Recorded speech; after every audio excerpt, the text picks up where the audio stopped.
본 방송에서 제공하는 투자 정보는 투자 판단에 대한 조언입니다. 방송에서 제공하는 주식의 가치, 가격 상승 및 가격 하락에 대해서는 방송사에서 보장하지 않습니다.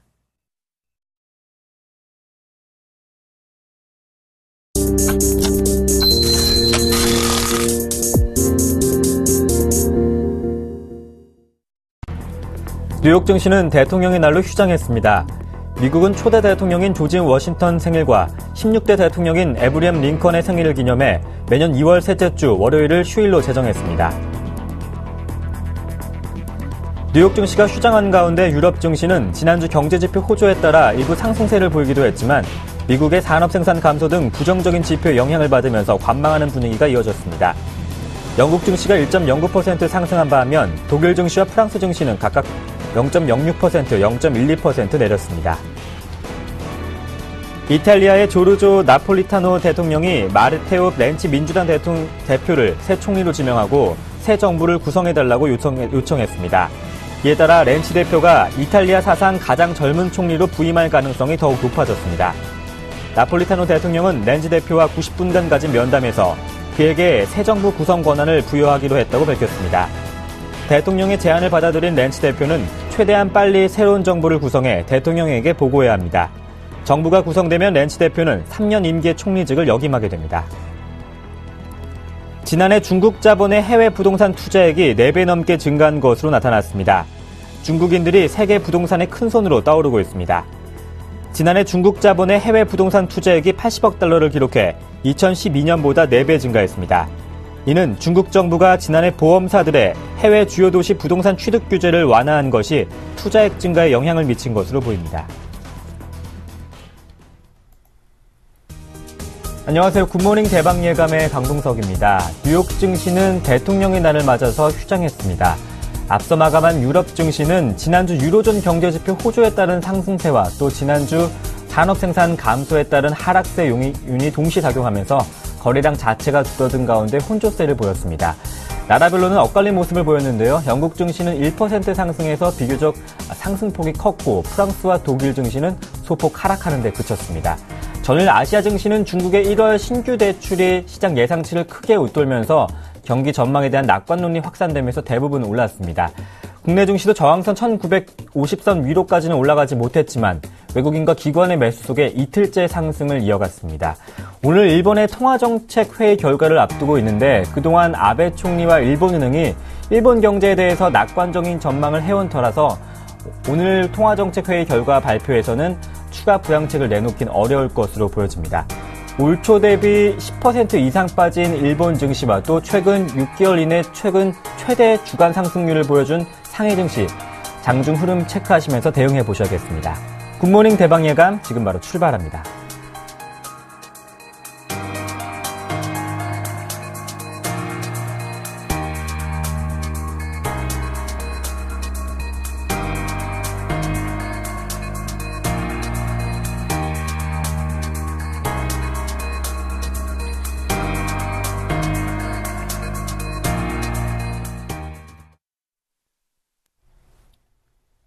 일본의 지난해 4분기 GDP 성장률이 0.3%로 시장 전망치를 밑돌았습니다. 아베노믹스에 대한 논란이 다시 일고 있습니다.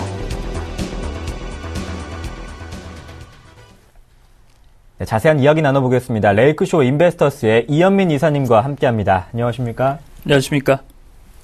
네, 일본의 지난해 4분기 GDP 성장률이 0.3% 그치면서 시장 예상치를 크게 밑돌았습니다. 아베노믹스에 대한 논란이 다시 한번 일고 있는데요. 그렇습니다. 이 엔저 효과가 수출 드라이브에 현재로서는 효과가 없는 것으로 보입니다. 이렇게 되면 올해 상반기 지나서 그 정체되는 성장의 정체가 나타날 수 있는 공산도 조금 열려 있다라고 볼 수가 있겠는데요. 수치상으로도 좀 부족하게 발표가 됐습니다. 오늘 그 뉴욕 증시는 대통령의 날 프레지던트 데이로 휴장을 맞아서요. 저희가 이제 일본 이슈부터 먼저 다뤄드리도록 하겠습니다. 지난 4분기에 일본의 경제 성장률이 발표가 됐는데요. 전분기 대비 0.3% 성장한 것으로 집계가 됐습니다. 시장 예상치는 0.7 정도였고요. 시장에서는 연율 기준으로 1%밖에는 현재 올라서지 못했습니다. 지난해 전체적으로 보면 1분기 때는 4.8%나 높은 성장세가 나왔고 2분기 때 연율 기준으로 3.9였는데요. 3분기 때 연율 기준으로 1.1이었으니까 4분기 때는 3분기보다도 현재 못하게 되는 이런 내용이라고 보겠습니다. 가장 현재 그 속도가 못 내고 있는 것은 이 엔저로 인한 수출 드라이브 정책이 전반적으로 그 효력을 크게 내지 못하는 부분인데요. 이 원인은 많은 일본의 대기업들이 이 엔고로 인해서 1990년도부터 2000년 초반에 이르기까지 많은 생산 거점을 아시아나 동아시아 국가나 일부는 이제 중국, 또 도요타나 혼다 이런 그 주요 메이커들도 미국의 현지 공장을 대대적으로 투자하는 등 이런 그 내용이 있기 때문에 실제적으로 일본에서 이 엔저를 등에 업고 수출 드라이브를 할 수 있는 제품의 활력도가 경제를 끌어올리는 데는 다소 현재 힘이 좀 딸리는 양상이라고 볼 수가 있겠습니다. 저희가 이제 참고 자료로 화면을 준비를 했는데요. 먼저 로이터 화면을 보시겠습니다. 여기 보시면 제목에 슬로워 페이스라고 나와 있죠. 이렇게 전반적으로 정체 양상을 가져가고 있다라고 현재 내용이 나와 있습니다. 현재 그 그림은 그 도쿄 긴자 거리에 그 길을 걷고 있는 시민들의 모습이 현재 나와 있고요. 오늘 이제 그 관심이 가는 대목은 오늘 이제 이틀간의 BOJ의 금통위가 이제 폐회가 됩니다. 오늘 구로다 총재가 어제 이제 발표된 4분기 경제 성장률에 대한 시각을 어떻게 내어줄지 이런 부분이 상당히 관건이라고 보겠습니다. 하나 더 준비한 화면이 있는데요. 이것은 이제 뉴욕타임즈의 기사입니다. 그 제목을 보시면 Japan's growth slow. 여기도 이제 slow라는 표현을 썼네요. Raising concern about obstacle that lie ahead. 여러 가지 이제 문제점을 잘 극복해야 된다라고 얘기를 썼습니다. 여기 이제 obstacle이라고 장애 요소를 현재 얘기를 하고 있는데요. 일본은 이제 4월 1일부터 소비세 인상을 5에서 8%로 3%를 올리게 됩니다. 이에 대항해서 현재 게이달련 중심으로 우리나라의 정경련과 관련된 단체라고 보시면 되겠는데요. 이 그 실질 임금을 3% 이상 올려주기로 결의를 했습니다만 실질적인 임금 상승률은 현재 1% 중반에 못 미치는 것으로 나오고 있습니다. 이런 내용들이 많이 나와야 현재 소비를 진작하는 데 큰 역할을 할 수 있을 것으로 볼 수가 있겠는데요. 소비, 일본의 내 GDP의 60%, 높게는 60%까지 현재 추산을 하고 있는데요. 현재로서는 많이 올라오지 못했습니다. 현재 보면 내수와 개인 소비가 주춤거리고 있고요. 이번 4분기 때 해외 거주자의 투자가 1.3%로 나타나서 이것이 이제 가장 좋았고, 내수 부분은 전반적으로 0.5%, 개인 소비가 이 정도밖에 늘어나지 못한 점, 시장에서 불안 요인이 계속적으로 현재 지표상으로도 확인이 된다. 이렇게 말씀을 드리겠습니다. 네. 오늘 일본의 통화정책 회의 결과가 발표가 되는데 4월 소비세 인상을 앞두고 좀 추가적인 부양책을 내놓을 수 있게 될까요? 그동안 계속해서 아베 총리는 일본 경제에 대해서 낙관적인 전망을 해왔잖아요. 그렇죠. 이제 그것이 이제 조금 흔들리는 부분은 앞서 말씀드렸듯이 해외 공장으로 이전한 부분이 많기 때문에 엔저를 통해서 수출을 끌어올려서 이런 부분으로 인플레이션을 끌어올리겠다. 이런 일본의 전략이 현재로서는 조금 벽에 부딪히는 모습이라고 보겠습니다. 그래서 현재로서는 이 엔저 공세를 조금은 수정할 수 있는 부분에서는 추가적으로 더 엔저가 지양되는 부분은 조금은 그 일본 경제에 부정적이지 않을까라고 볼 수가 있겠고요. 저희가 무엇보다도 이 시간을 통해서 많이 말씀을 드렸듯이 에너지 수입, 이런 부분의 무역 적자를 타개하기 위해서는 하루바삐 현재 원전 제로 정책을 빨리 정상적으로 가동하는 이런 속도에 나서야 될 것으로 판단을 하겠습니다. 네. 뉴욕 증시는 대통령의 날로 휴장을 했고 유럽 증시는 혼조를 보였는데 간단하게 한 마감 정리를 해볼까요? 그렇습니다. 프레지던트 데이로 이제 그 휴장을 맞이했는데요.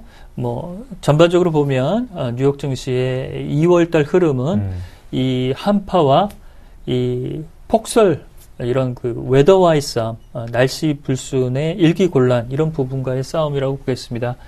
당연히 투자 심리는 아직까지는 그렇게 나쁜 추세가 아니라고 볼 수가 있겠고요. 유럽 증시는 이 이탈리아의 나폴리타노 대통령이 이 레스타 총리가 사임을 발표하는 의사를 전달한 이후 직후에 이 현재 민주당 대표죠 마테오 렌치에게 연정 구성의 권한을 이임을 했습니다. 따라서 빠르면 이달 중순 내로 렌치 이 민주당 대표가 총리로 등극할 공산이 매우 커졌다라고 볼 수가 있겠습니다. 오늘 뉴욕 증시는 휴장을 했고요. 유럽 증시는 영국이 1%대 상승을 보였고 나머지 독일과 프랑스는 약보합세에 그쳤습니다. 이 마테오 렌치 민주당 대표는 매우 젊은 그 총리 후보인데요. 39살입니다. 이 젊은 피가 이탈리아의 침체된 경제를 어떻게 이끌어 나갈지 올해 아주 그 재미있는 내용이 하나 더 추가가 됐습니다. 네. 미국에서는 조지 소로스 대표가 S&P 지수 하락 개연성에 베팅을 했다고요? 그렇습니다. 네. 뭐 오늘 그 내용으로서는 일본이 가장 컸고 시장에 영향을 미칠 수 있는 팩터로는 이 소로스 펀드의 내용이 상당히 좀 비중 있게 좀 우리 시장에서도 다뤄질 것으로 보이는데요. 먼저 자료 화면부터 먼저 만나보시겠습니다. 이 마켓 워치가 이 내용을 밝혔는데요. 여기 소로스 회장의 모습이 보이고 있고요. 여기 보시면 금액이 표시가 돼 있죠. 13억 달러 정도로 현재 S&P 500 지수 ETF의 그 풋 포지션을 크게 증가시킨 것으로 현재 남아 있습니다. 이렇게 풋 포지션을 증가시킨 이유에 대해서 시장에 미치는 아주 민감한 부분이 있기 때문에 이 소로스 그 퀀텀 펀드 회사에서 나온 부분은 현재 주식에 투자하고 있는 롱 포지션의 해지 포지션으로 이 S&P 500 지수 ETF에 풋 포지션을 걸었다라고 얘기를 하고 있는데요. 그렇지만 이 풋 포지션을 3분기 대비 매우 크게 현재 늘어났다는 점, 이런 점에 시장의 눈초리가 약간의 의심이 든다라고 볼 수가 있겠습니다. 그럴 것이 3분기 때 약 4억 7천만 달러의 풋 포지션이었는데요. 이를 현재 13억 달러까지 현재 늘리고 있는 양상입니다. 저희가 이제 지난해 헤지펀드의 그 내용을 보면 이 소로스 펀드가 가장 좋은 성적을 보였습니다. 55억 달러의 수익을 높였고요. 최근에 헤지펀드의 움직임에서 그 특기할 만한 상황은 두 가지입니다. 하나는 일부 헤지펀드가 아시아 시장에 그 저점을 그 매수 기회로 활용하려는 이런 움직임이 나오고 있고, 가장 최근으로는 금 가격이 1,300달러 온스당 올라서면서 헤지펀드들도 금 가격에 현재 추가적인 매수를 저울질하는 이런 내용들을 좀 들 수가 있겠습니다. 네, 이어서 로렌스 서머스 미 전 재무장관이 미국의 소득 불평등을 다시 한번 경고를 했다고요? 그렇습니다. 이 내용은 뭐 다보스 포럼에서도 얘기가 됐었고, 또 다보스 포럼의 공식 안건의 핵심 주제의 하나였습니다. 이 소득의 불평등, 이런 부분에 대해서 파이낸셜 타임스와 인터뷰가 있었는데요. 이를 이제 인용 보도한 미국의 경제 채널 기사를 좀 준비를 했습니다. 먼저 그 자료 화면부터 먼저 보시고 설명을 드릴 텐데요. 여기 보시면 서머스 해가지고 이제 제목이 나왔죠. 여기 보시면 우리에게는 좀 생소한 그 내용인데요. 다운턴 애비 이런 드라마를 빗대서 이런 다운턴 애비 경제라고 그 내용을 보았습니다. 여기 이제 서머스의 사진이 있고요. 이 뒤에는 이제 이번 다보스 포럼에서 참석했던 로렌스 서머스의 현재 모습이 보이고 있습니다. 골자는 이른바 부유층만을 대상으로 한 소득 불균형이 저소득층과의 격차가 커지는 양상을 다시 한번 꼬집었다라고 볼 수가 있겠는데요. 이것은 이제 조지프 스티글리츠 교수가 저작을 하나 내놓은 게 있습니다. 불평등의 대가라고 우리나라에도 이제 번역이 돼서 들어와 있는데요. 이런 부분에서 올해 다보스 포럼이 주제로 삼은 이 소득 격차의 계속적인 괴리감 이런 부분을 꼬집었다라고 볼 수가 있겠습니다. 하나 더 자료 화면을 준비를 했습니다.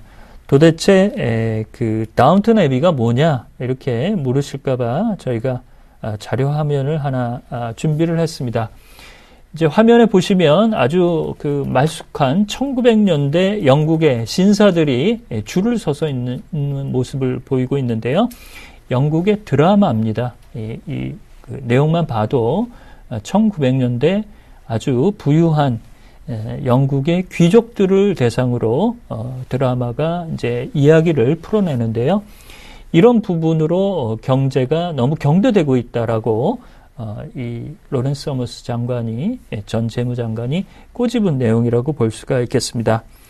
따라서 오바마 대통령이 현재 가져가고 있는 부의 불균형성을 현재 극복하고자 하는 여러 가지 저소득층을 위한 세금 감면 조치, 그 다음에 소득 보전 프로그램 이런 부분에 균형적인 시각을 가져야 된다라고 서머스 장관이 조금은 자신의 톤을 높였다 이렇게 말씀을 드리겠습니다. 네, 오늘 뉴욕 증시는 휴장했고 유럽 증시 마감 소식과 함께 또 일본의 통화정책 회의 결과에 대한 내용까지 살펴봤습니다. 레이크쇼 인베스터스의 이현민 이사님과 함께했습니다. 말씀 잘 들었습니다. 고맙습니다.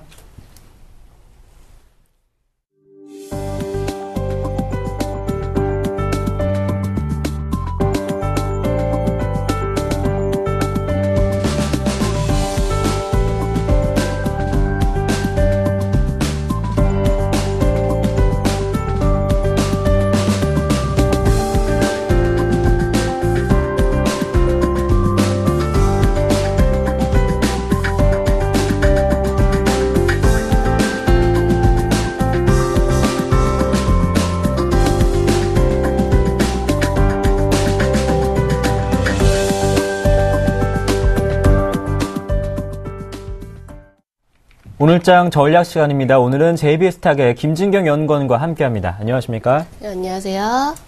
네, 전일 외국인과 기관의 매수 속에 1946선까지 회복한 코스피였습니다. 오늘장에서 어떤 이슈들이 있을지 먼저 화면을 통해서 만나보겠습니다. 네, 외국인과 기관의 매수 속에 전일 코스피가 이틀째 상승을 이어갔습니다. 코스닥보다는 코스피 쪽의 상승이 더 눈에 띄었습니다. 두 번째는 경기 민감주 조선과 금융, 건설주가 동반 강세를 보였습니다. 주가 상승 탄력의 기회를 받을 수 있을지도 한번 살펴보겠습니다. 마지막으로 반도체 장비주가 삼성전자의 투자 보류설 사실 묵은 속에 어제 낙폭을 줄였습니다. 오늘이 반등 기회가 될까요? 자세히 살펴보겠습니다.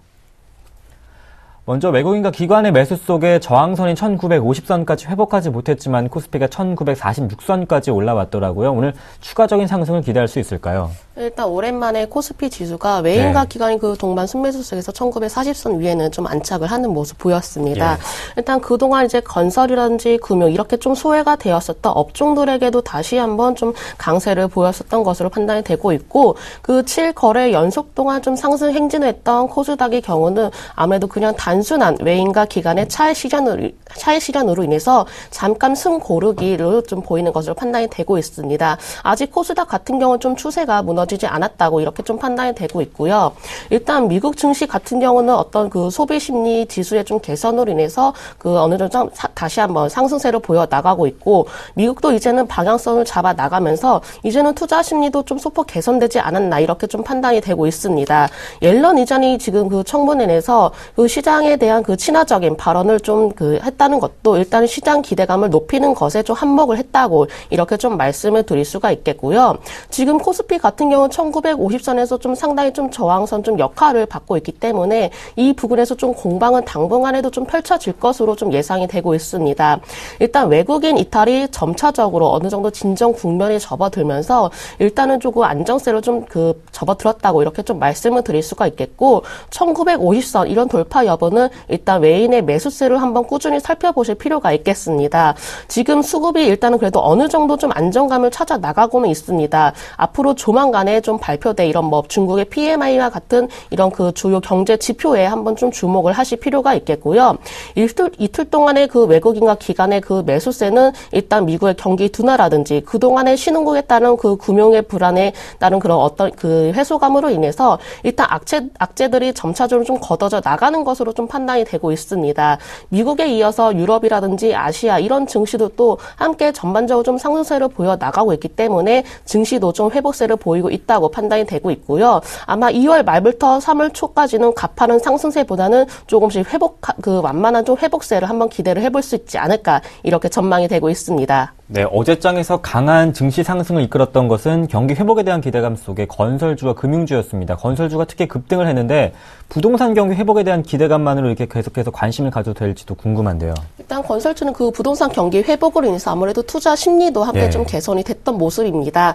일단은 해외 현장에 대한 그 부실 같은 우려도 좀 어느 정도 좀 털어냈던 것으로 좀 판단이 되고 있고요. 연초부터 해외 수주에 대한 좀 증가로 인해서 아무래도 이 점도 긍정적으로 좀 작용이 됐던 것으로 판단이 되고 있습니다. 조선주 같은 경우는 미국이라든지 유럽 이런 그 선진국에 따른 경기 회복으로 인해서 아무래도 좀 수혜가 집중이 되었던 모습으로 판단이 되고 있고, 금융주 같은 경우는 일단 그 정부의 부동산 부양책과 그리고 1분기 실적 기대감이 함께 좀 동시에 좀 작용이 되면서 어느 정도 투자 심리를 좀 자극했던 것으로 판단이 되고 있습니다. 일단 이런 관련주들이 여러 가지 기대감이라든지 호재거리로 인해서 좀 상당히 좀 강세를 보였는데요. 그러니까 그 옐런 의장이 그 청문회에서 그 통화 정책에 따른 그런 방향성을 어느 정도 좀 명확하게 제시했다는 점도 일단은 강세를 보였던 것 같습니다. 하지만은 지금 그 금값이 지금 한 온스당 1,300달러까지 웃도는 영향을 보이면서 좀 급반등하고 있는데, 금 같은 경우는 일단 안전자산으로 좀 취급을 하게 됩니다. 외인의 시각으로 보자면은 그 금이라든지 채권 이런 안전자산 쪽에 여전히 좀 관심을 보이고 있기 때문에 아직까지는 경기 민감주에 따라서 좀 큰 기대감을 좀 갖기는 어렵다고 이렇게 판단이 될 수가 있겠고, 미국 지표가 계절적인 영향으로 인해서 조금 시장 예상치보다 하회를 하기도 했고, 그리고 최근에 테이퍼링 이슈로 인해서 아무래도 아직까지 위험 자산에 관심을 가질 시기는 아니라고 좀 판단이 되고 있습니다. 지금 국내 경기 민감주 같은 경우는 상당히 좀 낙폭 과대가 되어 있기 때문에 외국인의 눈에서는 일단 저가 매수 전략을 취하면서 일시적으로 자금이 유입됐던 것으로 좀 보여지고 있고요. 건설주 같은 경우는 지금 역사적 저점을 찍은 상황이고, 주선주라든지 금융주도 상당히 좀 낙폭이 과대된 상황이긴 합니다. 하지만 아직까지 그런 안전자산 선호 현상과 그리고 완전한 불확실성이 해소가 되어 있지 않다는 점을 좀 판단을 한다면은 아직 경기 민감주 같은 경우에 좀 기술적 반등을 노리면서 단기적으로 접근해야 될 시기가 아닌가 이렇게 판단이 되고 있습니다. 네, 또 어제장에서 반도체 장비주를 끌어내렸던 소식, 삼성전자가 중국 반도체 공장에 투자를 보류할 것이다 이런 소문이 돌자 삼성전자가 아니라고 밝힘에 따라서 주가가 낙폭을 많이 줄였단 말이에요. 오늘 관련주 원익 IPS나 테스 같은 경우에는 반등 기회가 될까요? 일단 어제 기술 완성도가 떨어진다는 소식이 전해지면서 함께 좀 보류하겠다 이런 소식이 전해졌습니다. 하지만 이는 삼성전자는 사실 무근이라고 좀 확실하게 좀 밝혀진 상황인데, 일단 대부분의 관련주 어제 오후장 들어서 낙폭을 축소하면서 조금 마감을 되었고, 아무래도 우리 투자자분들은 오늘 좀 반등에 대한 좀 기대감이 좀 남아 있을 거라고 좀 보여지고 있습니다. 일단 관련주 같은 경우에 좀 특징을 한번 살펴보겠습니다. 어제 급락을 했었던 이런 관련주 같은 경우는 연초 연초부터 꾸준히 계속적으로 상승세를 이어왔습니다. 하지만은 어제 기관의 매도세가 함께 좀 포착이 되었었고 종목별로도 약간 좀 다른 모습 보였는데 특히 원익 IPS, 테스 그리고 PSK의 급락이 가장 좀 눈에 띄고 있습니다.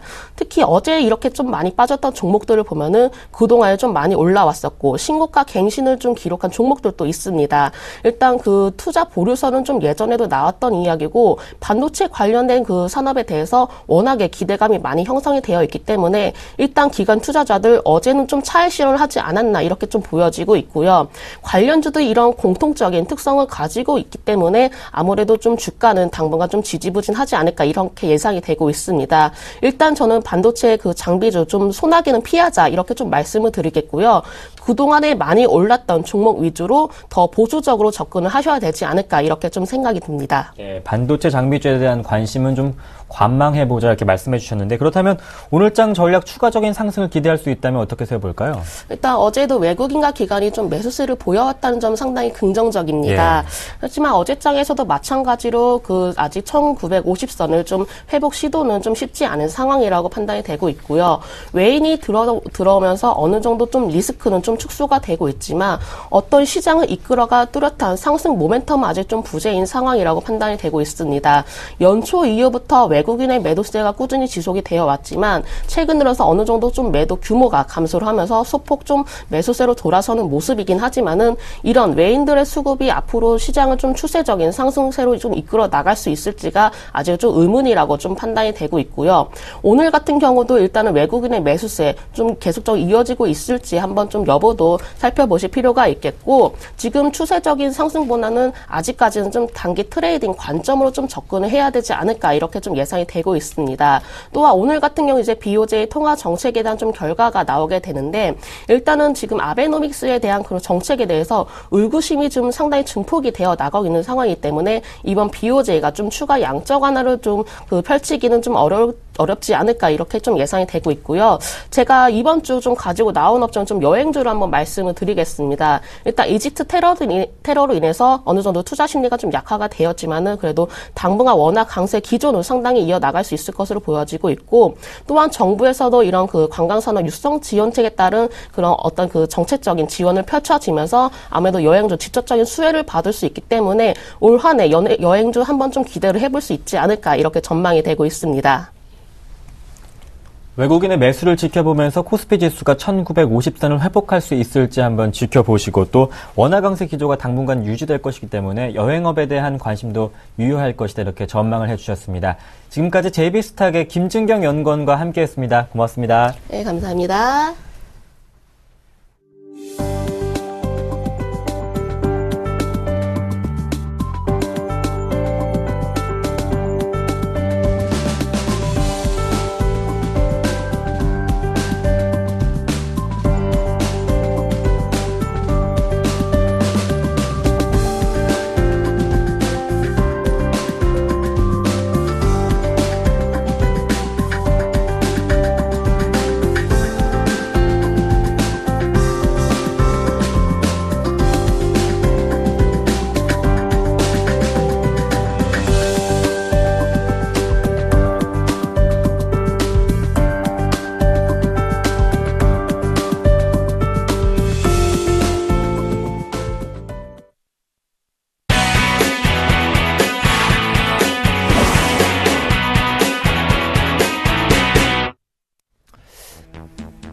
네, 반갑습니다. 이상로의 증시 미스터리 시간입니다. 오늘 말씀드릴 종목은 뷰옥스라는 종목을 말씀을 드릴 텐데요. 의료기기 업종, 그리고 제약업종, 우리가 흔히들 고평가 논란이 끊이지 않는 업종 중에 한 개죠. 그만큼 시장의 분위기 안에서도 현재 같은 경우에도 고평가 논란 속에 조정의 장세를 보이는 게 바로 이 의료기기 그리고 제약업종입니다. 하지만 이 뷰옥스 같은 경우에 계속적인 신고가가 발생하고 있다는 것에 대해서 우리가 좀 더 주목할 필요가 있겠고요. 어떤 부분 매출 자체가 이렇게 크게 뛰고 있을까? 그리고 적정 가치가 어떻게 되길래 지금 주가가 이렇게 올라갔을까? 그리고 과연 FDCR이란 무엇인가? 지금 왜 이렇게 주가를 올릴 수 있을까에 대해서 지금부터 한번 알아보도록 하겠습니다. 일단 뷰옥스 같은 경우에 우리가 흔히 엑스레이 진단 기기를 만드는 곳이다. 그렇게 생각을 하시면 좀 더 편하실 것 같습니다. 자, 주가 추이를 한번 같이 보시면 기하급수적으로 주가는 크게 오르는 모습을 나타내고 있겠고요. 거기에 대해서 2011년부터 시작을 해서 지금 현재까지 약 2배 정도의 수익을 거두고 있는 종목군이기도 하다. 그렇게 보는 게 좋겠죠. 시장의 점유율이 상승할 때마다, 그리고 물건을 좀 더 많이 팔 때마다 주가 자체는 크게 오르는 모습이었고, 앞서서 또다시 박스권 돌파를 앞둔 삼각 수렴 패턴이 지금 일어나고 있는 종목군이기도 하고요. 이 종목군의 매출을 같이 한번 보도록 할게요. 매출액과 영업이익을 한번 볼 텐데, 자, 일단은 3분기 연속 사상 최대의 분기 매출액을 경신하면서 다시 한 번 더 시장의 컨센서스를 상회하는 결과치를 나타냈습니다. 그리고 지금 2010년부터 시작을 해서 2013년 그리고 2014년 내상 실적까지 꾸준히 매출액과 영업이익이 오르는 모습을 보실 수가 있겠고요. 좀 더 특징적인 부분을 꼽아서 본다면, 영업이익이 매출액에 비해 월등히 높게 잡히는 기업이구나 라는 부분을 우리가 한 번 더 파악을 하실 필요가 있다는 거죠. 자, 영업이익이 많이 잡힌다는 말은 다시 한 번 더 바꿔서 생각을 한다면, 영업이익률이 바로 OPM이라고 하는 이 수치가 상당히 높게 나타나는구나.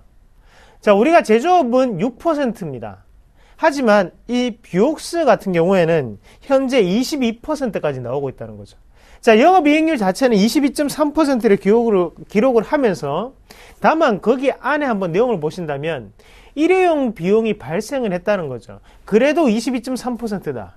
그러면 일회용 비용 자체가 발생을 안 했다면 25%를 넘는 수치, 바로 게임 회사에서만 나타날 수 있는 그런 영업이익률의 수치가 나타날 수 있었던 기업이 바로 이 뷰옥스입니다. 그럼 뷰옥스가 이렇게 매출을 올릴 수 있는 가장 근본적인 매출처는 어딜까요? 자, 다음 그림 한번 같이 보겠습니다.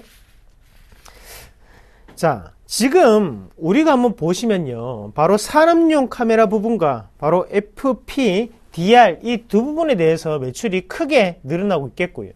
CCD, DR이라든지 아니면 RF 동영상에 대해서는 그다지 매출이 크게 나타나지 않고 있습니다. 산업용 카메라, 말 그대로 산업에 쓸 수 있는 카메라를 뜻하는 부분이고, 중요한 거는 이 FPDR이겠죠. 자, CCD, DR이 있고 FPDR이 있습니다. 자, CCD, DR 같은 경우에는 흔히 우리가 병원 갔을 때 방사선 기기를 찍죠.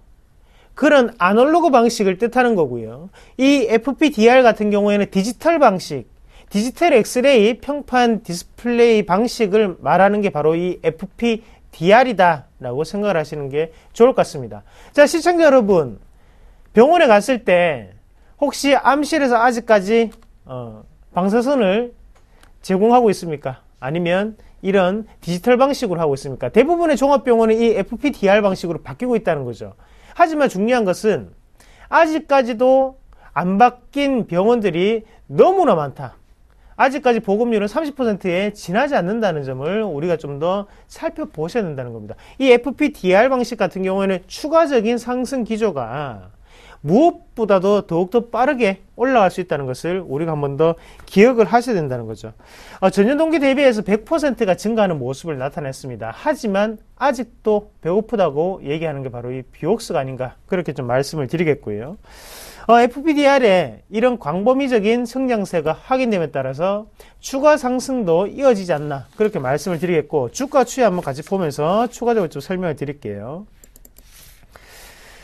이 영업이익률이 변한 모양에 따라서 지금 주가는 상당히 가파르게 올라왔었습니다. 그럼 이 영업이익률이 또다시 지금 28%까지 올라오는 상황에서 FPDR의 수율이 안정화됐기 때문에 이 부분이 실적에 반영되는 구간이 현재 나타나고 있구나 라는 부분을 먼저 착안을 하시고요. 주가 한번 같이 보도록 할게요. 주가 한번 보시면 삼각 형태로, 삼각 수렴 형태로 꾸준히 나타나고 있다는 거죠. 저점은 높이고 있고 거기에 고점은 다시 한번 더 낮아지고 있습니다. 이런 형태가 곧 시세적인 부분을 한번 크게 나타내리라, 그런 부분을 우리는 이미 알고 있습니다. 자, 이미 거래량 자체는 좀 더 양봉에서 형성이 되면서 주가 추이 자체를 높이기 위해서 어느 정도는 힘을 쓰고 있다는 거죠. 이런 부분을 봤을 때 수급적인 요인은 바로 외국인이다 라는 부분을 다시 한 번 더 캐치를 하시고, 이런 외국인의 수급이 좀 더 긍정적으로 들어올 때마다 주가는 좀 더 올라갈 수 있다는 점을 한 번 더 파악을 하셔야 됩니다. 자, 이런 비옥스의 외국인의 매수세, 그리고 저점이 올라가고 있다는 것은 주가가 좀 더 올라갈 수 있겠구나 라는 부분 우리가 다시 한 번 더 참고를 하시고요. 거기에 영업이익률까지도 한 번 더 체크를 해보시면 꼭 틀림없이 좋은 수익률 거둘 거라고 믿어 의심치 않습니다. 자, 그러면 다음 이 시간에 다시 한번 찾아뵙겠습니다. 고맙습니다.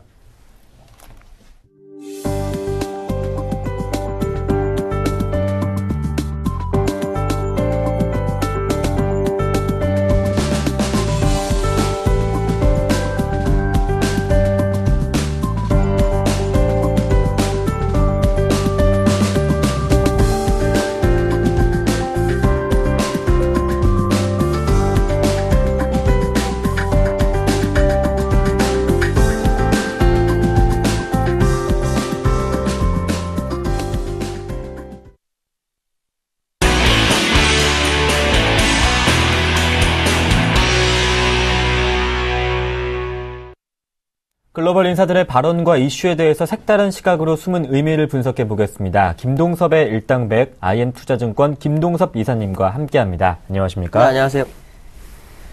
네, 연준의 금리 인상에 대해서 소수 의견이 나왔습니다. 먼저 첫 번째 이슈로 확인해 보겠습니다.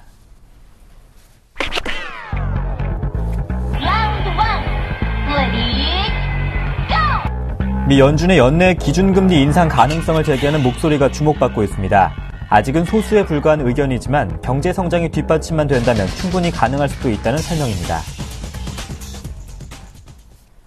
하지만 연준은 실업률이 목표치에 도달하더라도 초저금리를 계속해서 유지할 것이다 이렇게 말했었잖아요. 이게 지금 사실은 굉장히 제가 우려하는 부분 중에 하나라고 아마 지난번에 말씀드렸어요. 이 실업률에 맞추게 되면은 실업률 밑으로 내려오게 됐을 경우에 지표가 시장에서는 많은 사람들이 결국에서는 금리 인상을 빨리 해야 된다라는 얘기와 테이퍼링을 강하게 해야 된다는 얘기는 계속 나올 수밖에 없다라는 건데, 시장 일각에서는 이제 금리 인상에 대한 얘기가 서서히 나오기 시작했다는 겁니다. 그러니까 연준 의원들은 나는 아니야 뭐 하더라도 시장에서 원하면 여론에 밀릴 수밖에 없는 게 현실이 될 것이다. 결국 연준이 금리 인상에 대한 새로운 가이던스를 제시하지 않는다면 올 내내 이걸로 또 시달릴 수 있는 부분이 생긴다라는 생각을 해야 될 것 같습니다. 지금 시장에서는 일부 소수 의견이지만 올해 0.5% 정도 때나 아니면 0.75%까지는 올려야 된다 뭐 이런 얘기가 나오고 있거든요. 지금 이제 2월이니까 한 4월 정도만 돼도 그때까지만 해도 지표가 더 개선되는 모습. 지금 그나마 ISM 제조업 지수라든가 얼마 전에 자동차 판매 부진이라든가 취업자 수가 좀 안 좋은 거라, 이것이 지표가 좀 안 좋았기 때문에 약간 수면 밑에 있는 거지. 이게 정상화돼서 실업률이 떨어지는 속도가 빨라지게 되면 올 한 4월 정도만 돼도 이게 시장의 핫 이슈가 될 거다라는 생각을 한번 해봐야 될 것 같습니다. 그 얘기는 시장이 긴축 모드로 갈 수 있는 어떤 여건으로 만들어질 수 있다라는 생각을 한번 해봐야 될 것 같고요. 여기에 대해서 늦어도 3월 FOMC 회의 때만큼은 연준에서 뭔가 가이던스를 제시해야 되지 않겠느냐. 지난번에 자넷 옐런이 FOMC 회의 때 어떤 얘기도 없었지만 청문회 때는 이런 얘기를 했습니다. 실업률 외에 다른 지표도 확인해 볼 필요성이 있다라는 얘기를 하면서 약간의 여지를 열어놨거든요. 그 얘기는 결국 고용지표라든가 임금 상승률이라든가 이런 것들을 참고할 수밖에 없는 그런 상황이 되지 않겠느냐라고 봐야 될 것 같고요. 이 부분을 빨리 해결하지 못한다면 소수 의견이지만 결국 다수의 의견으로 바뀔 수밖에 없는 그런 상황이 될 것이다.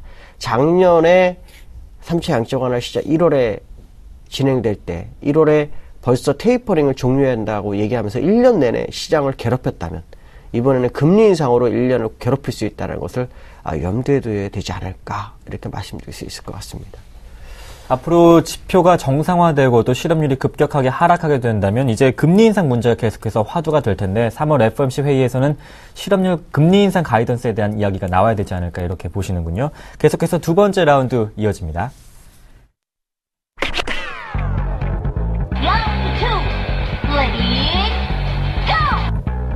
다이와 연구소는 현재 달러엔 환율이 실질적으로 80년대 플라자 합의 직전과 같은 엔저 형상을 보이고 있다며 결국은 엔고로 돌아설 것이라고 전망했습니다. 6년 후인 2020년에는 89엔대, 그 후에는 85엔까지 엔 가치가 오를 것으로 전망을 하던데요. 6년 후는 그들의 원하는 부분이겠죠. 네. 저는 6년까지 안 갈 거라고 보고 있습니다.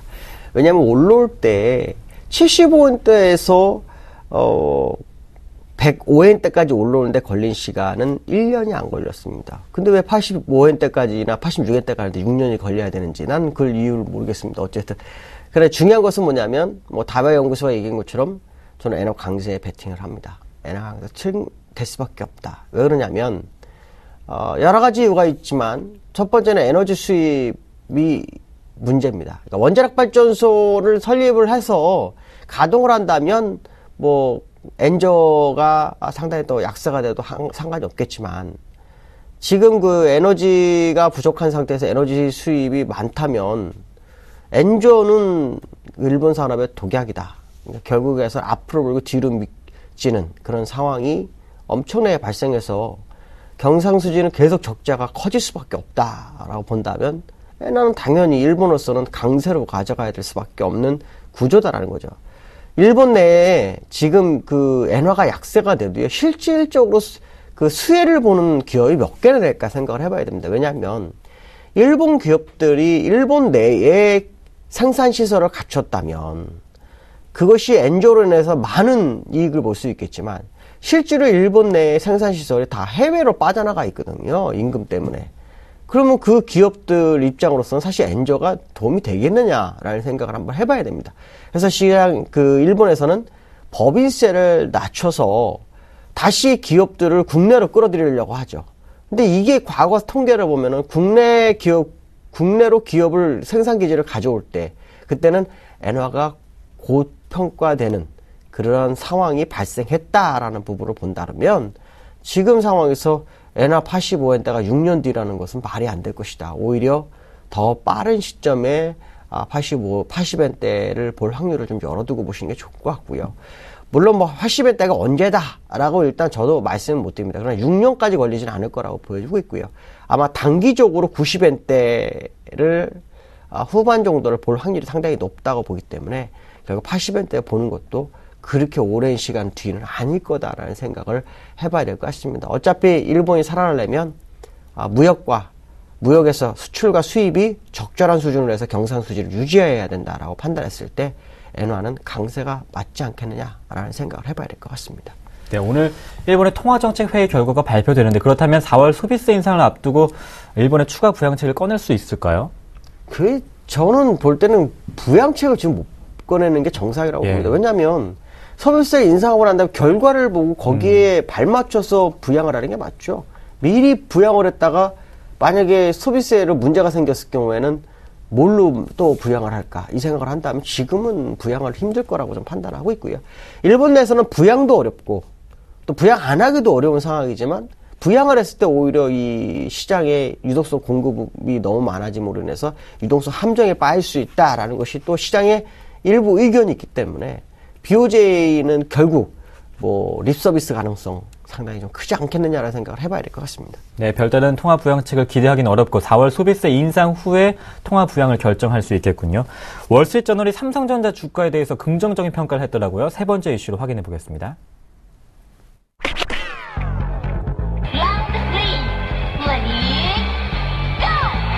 월스트리트저널이 삼성전자 주가에 대해 긍정적인 전망을 했습니다. 한 해 동안 30% 이상 급등할 가능성이 있다고 평가했습니다.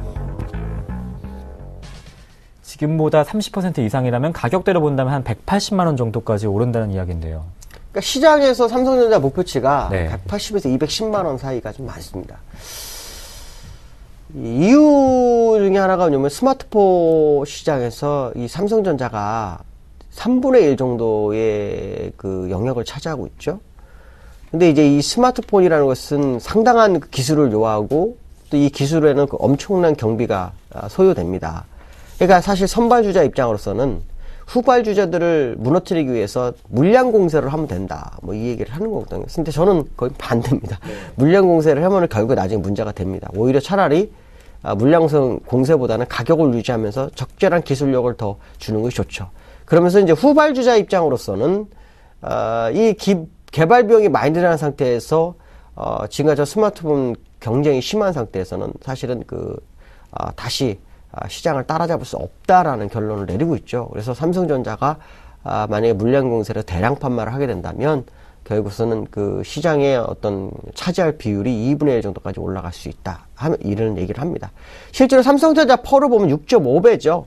근데 지금 그 현금 보유고가 500억 달러 정도 됩니다. 이거를 감안하면 퍼가 5배 정도가 되니까 S&P 500 기준으로 봤을 때 S&P 500은 약 15배 정도 되죠. 그러니까 3분의 1 정도 가격밖에 안 된다라고 판단하는 것 같습니다. 근데 이제 제가 볼 때는 꼭 그러한 가격으로 계산했을 때 그걸 맞춰줘야 되느냐. 근데 시장 상황에 따라 좀 다르다라고 말씀드릴 수 있고요. 삼성전자가 아주 좋은 기업이지만 일단 지금은 더 올라가기보다는 아마 지키는 그 정도가 맞지 않겠느냐라고 판단하고 있고요.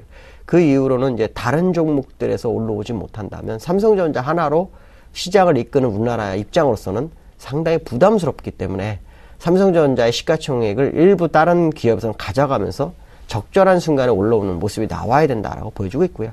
180만 원까지 간다?